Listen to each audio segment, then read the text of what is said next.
Hello viewers and welcome to our program Economic Insights, which we hold weekly to help unpack some complex issues transpiring within our economy. Today we are blessed to be hosting the Olivine Industries Private Limited Chief Executive Officer Mr. Sylvester Mangani, who will be assisting us in unpacking some of the issues which we will be discussing, particularly focusing on matters of production of cooking oil and other products which come from Olivine Industries. Welcome, Mr. Mangani. Thank you. It's my pleasure. To begin with, I would like to ask you how the production has been like at Olivine Industries, bearing in mind that we are emerging from a tight COVID-19 lockdown restriction program announced by government. Of late, there's been quite some easing of these conditions. How has been business like? I think the period when COVID started, obviously all businesses had to go into lockdown, and we did go into lockdown for some time before we were declared an essential service when we then came back to work. Production, basically, I think we've been running around 30% capacity utilization, not because of COVID, but because of other factors that would stop production. But the COVID certainly affected us initially. When this started, we had to shut down production and keep people away while we were understanding this pandemic. But eventually we came back to work as part of the essential services, which produces food products. And we're now back at work running at around 35%. Okay, so what are the factors prompting our Olivine Industries to be operating at around 35%? What are these challenges which are prompting things? I think the main challenge is foreign currency. The availability of foreign currency is restricting our ability to import raw materials, and which then affects the actual production. Recently, we saw the Reserve Bank of Zimbabwe coming up with the foreign exchange auction system, and yes, most players in industry have commended this initiative, right, alluding such positives as having improved the availability of foreign currency. Have you not been able to access as much foreign currency from this platform? I think what the auction has done, it has brought more predictability to the forex market. It has brought a bit of order. I think in earlier periods, the parallel market was ruling and nobody knew exactly what the rate was. So what the auction system did was it brought in certainty. People were now going into selling products in US dollars, but now we can access that at the auction system legally. So the auction just brought some order into the market, which is a very good thing. But of course, it's got its own drawbacks. That the auction, I think, for large businesses, just limits a business to getting $500,000 a week. So at any particular auction, you can only get $5,000 US, and that is not necessarily what we require. We require multiples of that. I think we're getting like 10%, 15% of our requirement. So that is what is actually affecting our business. Okay, so currently, how many products are you producing since the resumption of production? Right now, our production is mainly focused on margarine, the buttercup margarine, which everybody likes. And we're also producing the Jade soap, which is a toilet soap. And then we also have the laundry soap, which is the Perfection soap and the Big Ben. And we have a factory which does baked beans in Chegutu, but that is completely being affected by availability of forex. I think in our ranking, it comes lower down the ranking. So you find that's where most of the capacity is not being used. As we speak, that factory is closed because of lack of forex. Okay, so have you tried to also engage the central bank over these issues so that you may get some preferential treatment since you are into high production? I think if we do that, then everybody is in that same predicament. Remember, we need Forex not only for running the products that we're running currently. We need Forex to pay all our debts that we incurred before in foreign currency to those suppliers who supplied us from outside the country. Remember, when we came to 2019, the international people that we owed when we moved from USD to the local currency, we still have not paid them, and these monies have been parked as legacy debts, and so those need to be settled. So we still need to provide some Forex for the critical ones. I mean, they are those that we consider critical to keep the factory running. We also have a major project going where we're buying machinery, and this requires foreign currency. So all that Forex has to be allocated to all these requirements or these needs.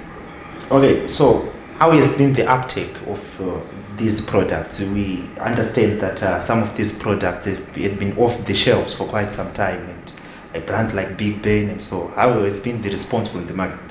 Oh, it has been very good uptake. Wonderful. I think the market has responded very well. These are very well-known brands, and we need the Forex to maintain the quality and the brands on the shelf. I think the offtake from the customers has been great. Okay, now what about your access to raw materials? I understand you also use products from the agricultural sector like soya beans, and so have they been easily accessible?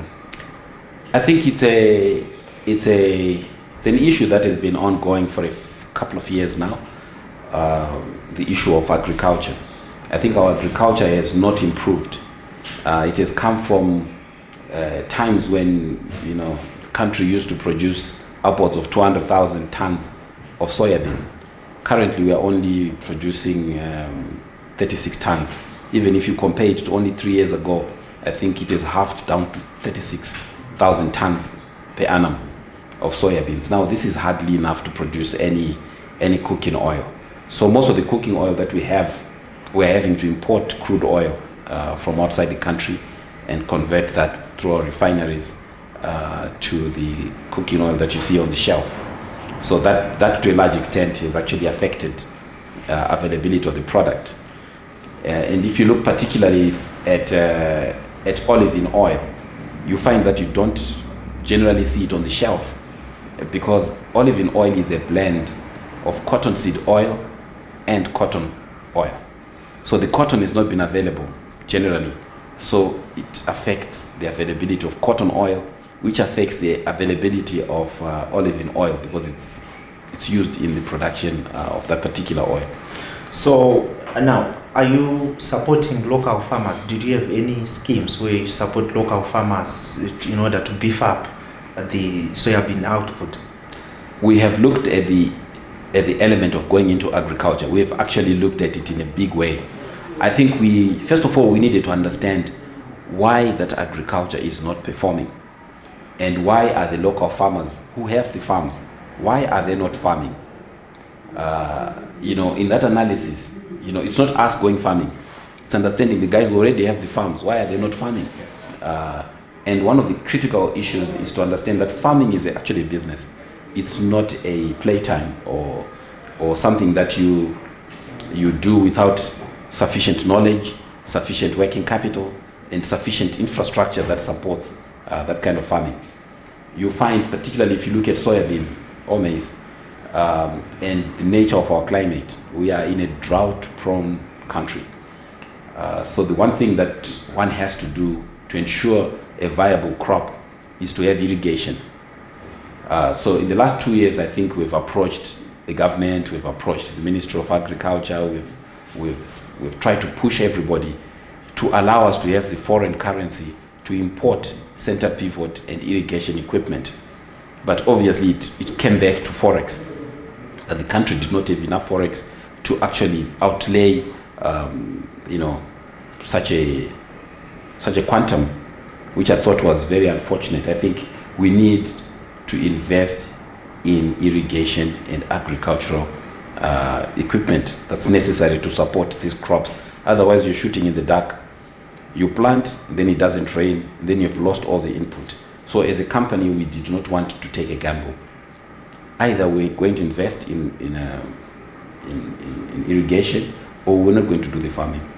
However, the land is available for farming, everything, the weather is on our side, the water bodies are there, but the forex to bring in that quantum of irrigation equipment is what we require to produce a significant crop. I think our target at that time, we wanted to go for about 50,000 hectares of crop to give us a significant amount of soybean, but we have not managed that because of the constraints. Okay, so what is Olivine Industries doing to cover this gap? The gap between the foreign currency, which you expect, what is coming in through the RBZ foreign exchange auction? What methods are you using in between to try to beef up this gap? Right. So we looked at this and we said, look here, we needed to create foreign currency. And we also realized that our brands are very strong brands regionally, and they are amenable to export. So, but then we needed to create the right quality for those products. So one of the things that we started doing 2 years ago, almost 18 months ago, is to start on revamping our margarine line and introducing other products that Olivine used to do, like the ketchup and the mayonnaise. And we have got a household name in Zambia, Malawi, Botswana, all the countries surrounding Zimbabwe. We can export our products. I think our buttercup can also be exported to South Africa. I think we always see the margarines that are selling in our supermarket. We believe we've got a superior brand. But of course, the quality of the facility that we have needed to be upgraded to meet that. So if you go into our factory right now, we're actually busy constructing a margarine plant, which should be immediately followed by a ketchup and mayonnaise plant that needs to be put at our Birmingham premises. So we are doing that with the clear intention that this is for export, and that should generate the required forex to support the rest of our business. Now, we've seen also an influx of imported products, cooking oil, even the margarine which you talk about, and soaps. How is this? Is it because you cannot fill in the market demand, the gap within the markets in terms of demand, or? Right. We can. Our facilities, our factories are actually geared up to supply all the requirements of this country for cooking oil, for margarine, for any of these products. Unfortunately, the constraint is on the foreign currency, like we discussed, the working capital and the foreign currency. So while we have the capacity, we have got a constraint in foreign currency and generally working capital to support flooding of the market. But on the other hand, if you look at all these imports, you find that these are imports, either they are being smuggled in or they are being dumped onto our market. When there's excess production in South Africa and somebody wants to get US dollars, in Zimbabwe you can get them off the street. It's one of those countries where you can come and get US dollars off the street. So they then smuggle or bring in these goods at below cost. And so you find these goods on our streets in the market generally. Not because the manufacturers cannot manufacture, but because of these other factors that I pointed out. Okay, so have you engaged government over these issues, like trying maybe to seal the borders to make sure that such kind of products like the ones you are producing are also not coming in through smuggling and so on? And what has been the response? I'm sure the government is aware of it. I'm sure they're doing their best to seal the borders. But of course, there's a limit to which they can do these things. Obviously, during the COVID period, there was little movement between the countries. But if you read what was coming in the press, people were just carrying these things across the river and bringing them through other means. So the government is aware, but of course, this is the social trend, and it will take some time to get over. But one of the ways of actually killing that market is ensuring that the local businesses have access to all the raw materials they need and the forex to produce, so that we can actually, flood the market, and that will keep out these other foreign products. I think if you look in the last 3 years, we'd actually managed to do that. Foreign products were now constituting less than 5% of the shelves, but now it has come back because since 2019, when the ZIM dollar was reintroduced and forex suddenly became a constraint, you could see that the foreign products were now, getting, smuggled in and filling our shelves. And it's something that can be reversed if local industry is well funded. So, on the other hand, we have seen reforms being initiated by government. Right. Transitional Stabilization Program initiated by the Finance Minister from 2019. Do you see light at the end of the tunnel to say these reforms are going to expeditiously answer the challenges which industry is currently going through? Yes, I think there's a bit of structure coming through, but obviously I think we were coming from a very, the background where we're coming from, a highly informal market, Forex, which was now trading on the street, and the shortage of Forex generally. But now obviously the auction is sort of brought some order. It's about order to the Forex market. And obviously the government still has got funding issues, which I think the stabilization program was trying to address. I think the 2% tax and all these other initiatives. I think we are facing in the right direction. I think the government just needs consistency of policy, and I think they need obviously to solve the social issues. Generally, when they do the budget, they should take into account that our country is 80% or more informal market, and that your formal sector is shrinking by the day, which is normally our businesses and businesses of the same kind. So the bulk of taxation and the bulk of this falls on a small and shrinking private sector.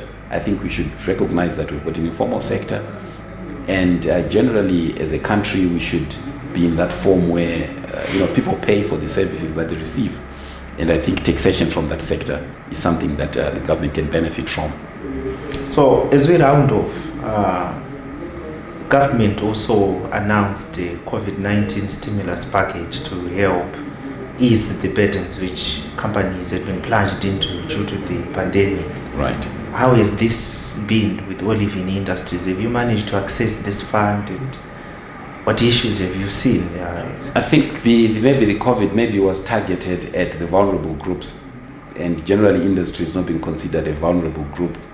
I think the only dispensation we got during that period was that we were an essential sector and we could come back to work. So we came back to work earlier than the other informal traders.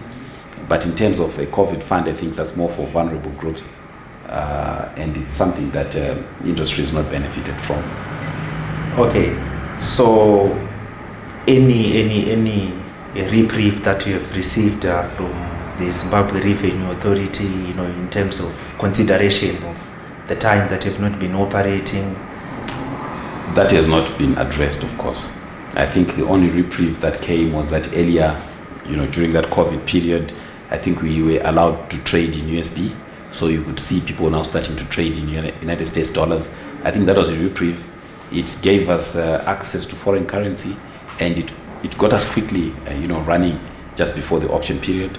And of course, we can still sell in USD, which is a good thing. So we've got access to foreign currency if we needed to use that approach. But of course, it's got its own limitations.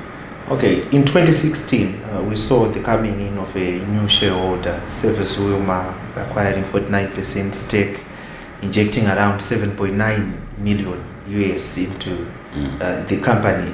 Have you seen any positives to say, look, we are moving in the right direction, we are managing to recoup what we injected in this investment? Yes, most definitely. Olivine was always an attractive portfolio. When we came here, it was a loss-making organization in 2016, but now it's highly profitable organization. We have invested that money into soap plant, so the soap is now running. We've improved whatever was the margarine plant. We've improved generally the working of the business, and they needed working capital at that time. So Olivine has completely turned the corner. I think if these upheavals on the forex market and the shortages and things like this had not happened, I think Olivine will be way off now. I think our new margarine plant should have started exporting. It's got the status with government that this is an important project, national project status. So it's got that from government. And I think we got all the support, but obviously the environment was limiting in that the forex that was required to bring in machinery And it created a new problem of paying legacy debts. It means everybody who was giving us credit from outside the country could not be paid. And obviously those are our supplies of raw materials. So this issue of legacy debts and how they will be paid, I think remains an issue. And that's also limiting our ability to trade. Well, thank you so much for your time, Mr. Sylvester Mangani. What would be your last words to customers who purchase your products in Zimbabwe, in the region and abroad? Okay, I think to our customers, Olivine is still going strong. Your favorite brands are available, and we will continue to make them available. In fact, we are working on having the quality better than it was before. Right now, we're working on ISO 22000. I think all in ensuring food quality for the products that customers are used to. So your products are here to stay, and we'll be increasing the portfolio. I think the mayonnaise will be coming. We've got the ketchup coming, Olivine tomato sauce as it used to be. The baked beans, I know it's a temporary hiccup, but it will be available on the shelf, and we are offering the customer the best quality at the best price. Well, viewers, our program Economic Insights has come to an end. Thank you for your time. For these and other programs, do not hesitate to visit our website, which is www.newzimbabwe.com, our online TV channel, NewZim TV, our Facebook page, newzimbabwe.com. Otherwise, thank you so much for viewing this program.